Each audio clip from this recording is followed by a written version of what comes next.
TV20 Kannada ವಾಹಿನಿಗೆ ಸ್ವಾಗತ. ರಾಷ್ಟ್ರೀಯ ಹೆದ್ದಾರಿ ಅಭಿವೃದ್ಧಿ ಕಾಮಗಾರಿ ನಡೀತಾ ಇರುವ ವೇಳೆ ಭಾರೀ ಪ್ರಮಾಣದಲ್ಲಿ ಗುಡ್ಡ ಕುಸಿದು ಮಣ್ಣಿನಡಿಗೆ ಸಿಲುಕಿ ಓರ್ವ ಕಾರ್ಮಿಕ ಮೃತಪಟ್ಟ ಘಟನೆ ಇಂದು ಬೆಳಿಗ್ಗೆ ಚೆರ್ವತ್ತೂರು ಮಟ್ಟಲಾಯಿ ಎಂಬಲ್ಲಿ ಜರುಗಿದೆ. ಘಟನೆಯಲ್ಲಿ 3 ಕಾರ್ಮಿಕರನ್ನ ರಕ್ಷಿಸಲಾಗಿದೆ. ಘಟನೆಯಲ್ಲಿ ಮಣ್ಣಿನಡಿಯಲ್ಲಿ 4 ಸಿಲುಕಿದ್ರು. ಅಗ್ನಿಶಾಮಕ ದಳದ ಸಿಬ್ಬಂದಿ ಪೊಲೀಸರು ಹರಸಾಹಸಪಟ್ಟು 4ರನ್ನ ಹೊರತೆಗೆದಿದ್ದಾರೆ. ಈ ಪೈಕಿ ಓರ್ವ ಮೃತಪಟ್ಟಿದ್ದಾರೆ. ಉಳಿದ 3ರನ್ನ ಆಸ್ಪತ್ರೆಗೆ ದಾಖಲಿಸಲಾಗಿದೆ. ಕಾರ್ಮಿಕರು ಕೆಲಸ ಮಾಡ್ತಾ ಇದ್ದ ವೇಳೆ ಏಕಾಏಕಿ ರಸ್ತೆಯ ಬದಿಯ ಗುಡ್ಡವು ಭಾರೀ ಕುಸಿದು ಬಿದ್ದಿದೆ. ಇದರಿಂದ 4 ಕಾರ್ಮಿಕರು ಮಣ್ಣಿನಡಿಯಲ್ಲಿ ಸಿಲುಕಿದ್ರು. ಗಾಯಗೊಂಡ ಕಾರ್ಮಿಕರನ್ನ ಚೆರ್ವತ್ತೂರಿನ ಆಸ್ಪತ್ರೆಗೆ ದಾಖಲು ಮಾಡಲಾಗಿದೆ.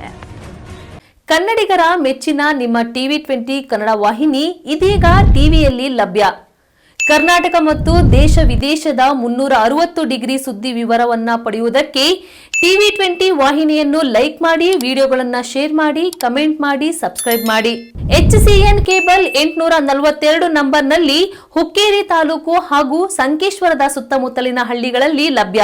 PCN ಕೇಬಲ್ 129 ನಂಬರ್ನಲ್ಲಿ ಹಾರುಗೆರೆ ಸುತ್ತಮುತ್ತಲಿನ ಹಳ್ಳಿಗಳಲ್ಲಿ ಲಭ್ಯ. ರಾಯಬಾಗ್ ಡಿಜಿಟಲ್ ಚಾನೆಲ್ ಕೇಬಲ್ 80ನೇ ನಂಬರ್ನಲ್ಲಿ ರಾಯಬಾಗ ತಾಲೂಕಿನ ಸುತ್ತಮುತ್ತಲಿನ ಹಳ್ಳಿಗಳಲ್ಲಿ ಲಭ್ಯ. UDCN ಕೇಬಲ್ ನೆಟ್ವರ್ಕ್ ಉಗಾರ ಸುತ್ತಮುತ್ತಲಿನ ಹಳ್ಳಿಗಳಲ್ಲಿ ನಿಮ್ಮ TV20 ಕನ್ನಡ ವಾಹಿನಿಯೂ ಲಭ್ಯ.